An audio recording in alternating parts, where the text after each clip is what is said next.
For 3 years, I believed I was a married man. We shared a home, shared bills, shared a bed.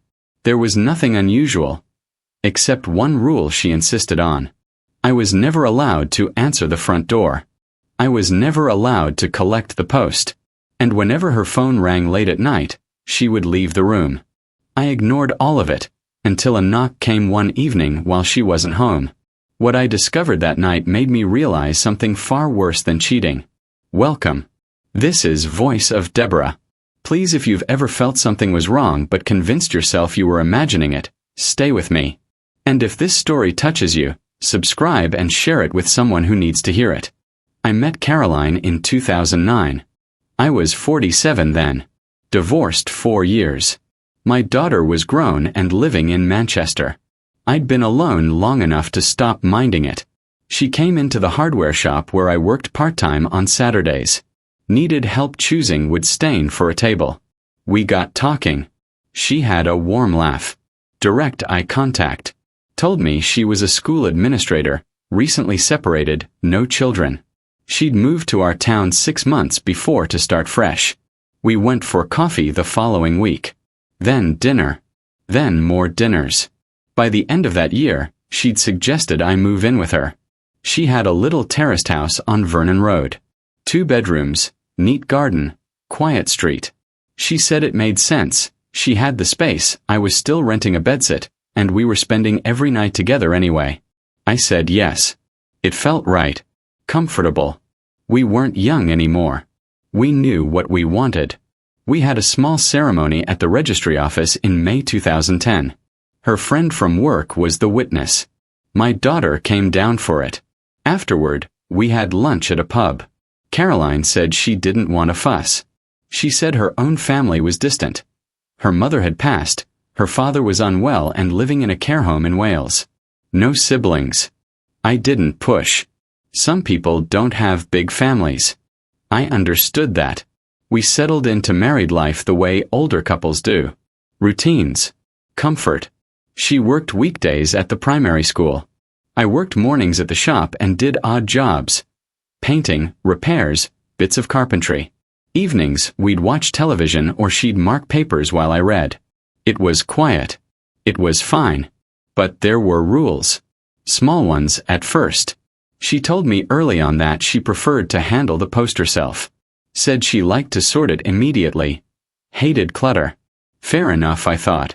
She'd collect it from the mat every morning before I came downstairs. She also mentioned she didn't like me answering the door. Said she'd had a problem once with a pushy salesman and preferred to deal with callers herself. I thought it was a bit odd, but I didn't argue. It wasn't worth arguing over. Then there were the phone calls. Her mobile would ring late at night, after 10 or 11. She'd glance at the screen, stand up, and leave the room. Sometimes she'd go upstairs. Sometimes into the kitchen. She'd speak quietly. I couldn't make out words. When she came back, I'd ask who it was. Just work, she'd say. Or, a friend who's going through something. I didn't ask more.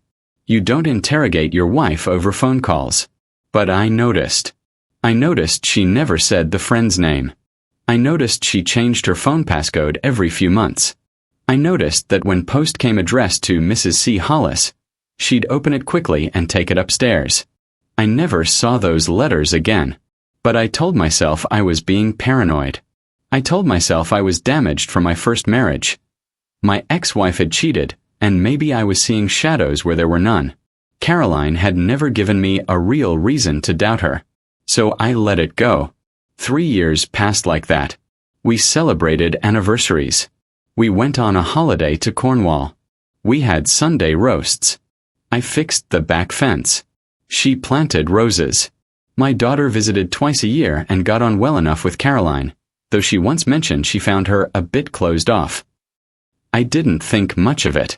In early 2013, Caroline's father died. She was upset but controlled. She went to Wales alone for the funeral. Said it was easier that way. She didn't want me to take time off work, and it would be a small service anyway. She was gone 3 days. When she came back, she seemed tired. Sad but relieved. She didn't talk about it much. I didn't press. Life went on. Then, in October of that year, something changed. She became nervous. Jumpy. She started checking the windows more often, glancing out at the street. If a car slowed down outside, she'd tense. She began insisting I keep the curtains closed in the front room, even during the day. I asked her what was wrong. Nothing, she said. I just like my privacy. But it wasn't nothing. One evening, she told me she needed to visit a friend in Birmingham for the weekend. She'd be gone Friday night through Sunday. She left me a casserole and kissed me on the cheek. I thought it was odd, she'd never mentioned a friend in Birmingham before, but I said nothing. That Saturday evening, I was in the front room watching television when someone knocked at the door. It was just after 7. Caroline had been gone since the night before. The knock was firm, insistent. I hesitated. I remembered her rule. She didn't like me answering the door. But she wasn't here. And whoever it was wasn't going away. I got up and opened it. A man stood on the step. Tall, graying at the temples, maybe 55. He wore a waxed jacket and jeans. He looked tired. His face was lined, his eyes hard. "Is Caroline here?" he asked. I blinked. "She's not home. Can I help you?" He stared at me for a long moment. Then he said, "Who are you?" "I'm her husband," I said. The words felt strange coming out. Defensive. His face didn't change. But something flickered in his eyes. Anger, maybe. Or disbelief. "Her husband," he repeated slowly. "Yes." He laughed. It wasn't a pleasant sound. "Is that what she told you?" My stomach tightened. "What are you talking about?" He reached into his jacket pocket and pulled out a wallet. Opened it. Held up a photo. It was a wedding picture. Caroline in a white dress. Smiling. Standing beside the man in front of me. "I'm her husband," he said quietly. "We've been married 23 years. I don't remember inviting him in, but suddenly we were both sitting in the front room. His name was David. He didn't shout. He didn't accuse me of anything. He just looked exhausted. He told me he and Caroline had married in 1990. They had 2 sons. They lived in Coventry. For years, everything had been normal. Then, around 2008, she started disappearing. At first, it was just overnights. She'd say she was visiting her sister, or attending a work training course. He believed her. Then the absences grew longer. Weekends. Sometimes a full week. She'd say her job required travel, or that she needed space. He didn't understand, but he didn't want to lose her. So he let it slide. In 2009, she told him she needed time apart. She rented a flat, or so she said, and moved out. But she'd come home every few weeks. She'd stay for a night or 2, then leave again. She said she was figuring things out. He thought it was a separation. A rough patch. He didn't know she'd moved to another town. He didn't know she was living with another man. He didn't know she'd married me. "She's been splitting her time," he said, his voice flat. "Between you and me. For 3 years." I felt cold. "She told me she was separated," I said. "She said her marriage was over." "It's not over," he said. "We're still married. Legally. I never signed any papers. There was never a divorce." I stared at him. "That's not possible," I said. "We got married at the registry office." "Did you see a marriage certificate?" I opened my mouth. Closed it. I hadn't.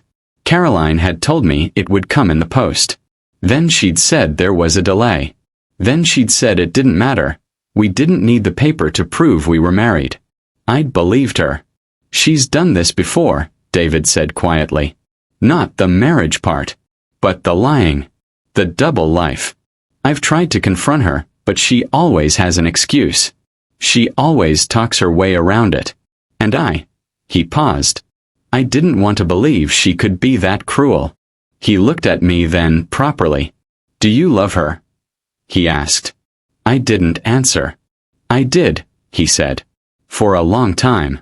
Maybe I still do. But I can't do this anymore. He stood, pulled a folded piece of paper from his pocket and set it on the table. That's her real address. In Coventry. If you want to see for yourself. Then he left. I sat there for a long time. When Caroline came back Sunday evening, I was waiting. How was Birmingham? I asked. Lovely, she said brightly. Janet sends her regards. Who's Janet? She paused.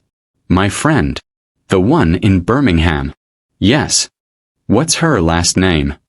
Caroline's smile faded. Why are you asking me this? Because a man came to the door yesterday. Said his name was David. Said he's your husband. Her face went white. I can explain, she said. Then explain. She sat down. Looked at her hands. David and we're separated. Technically. But it's complicated. He won't let go. He won't accept it's over. I didn't tell you because I didn't want to drag you into it. You told me you were divorced. I said separated. You didn't. You said your marriage was over. You said your ex was out of your life. He was supposed to be. Are you still living with him? She didn't answer. Caroline. Sometimes, she whispered. When I visit the boys. You told me you didn't have children. She looked up at me then, and her eyes were wet. I didn't want to complicate things. I stood. You didn't want to complicate things. Please. We're not married, are we? That ceremony, it was fake. It wasn't fake. It was symbolic. It was fake. She started crying. Telling me she'd loved me. That she'd been trapped. That David wouldn't divorce her. That she'd wanted a new life but didn't know how to leave the old one. I listened for a while. Then I went upstairs and packed a bag. I stayed with my daughter for a month. I didn't tell her everything at first. Just said Caroline and I had separated. She didn't pry. Eventually I told her the truth. She was horrified. Angry on my behalf. She wanted me to report Caroline to the police, to sue her, to ruin her. But I didn't. What would I report? Emotional fraud. There's no law against lying to someone about your life. I contacted a solicitor. They confirmed what I already knew. Our marriage wasn't legal. The ceremony had been meaningless. I had no claim to the house, no financial entanglement. I'd been a tenant in her life. Nothing more. I moved into a small flat near my daughter. Found full-time work at a builder's merchant's. Started over. I didn't hear from Caroline for 2 years. Then, in 2015, she sent me a letter. It was short. She said she was sorry. She said she'd left David. She said she'd moved to Scotland and was starting fresh. She said she hoped I'd found peace. I read it once. Then I burned it. It's been over a decade now. I'm 62. I live alone. I see my daughter and her family often. I've got a granddaughter who's 7. I don't date. People have suggested it, but I'm not interested. I don't trust easily anymore. Sometimes I think about Caroline. Not with anger. Not even with sadness, really. Just confusion. I wonder if she ever thought about what she was doing. If she ever felt guilt. Or if, in her mind, she was just trying to survive. I wonder if David stayed with her after I left. Or if he finally let go. I wonder if she's happy now, wherever she is. But mostly, I don't think about her at all. What I learned is this.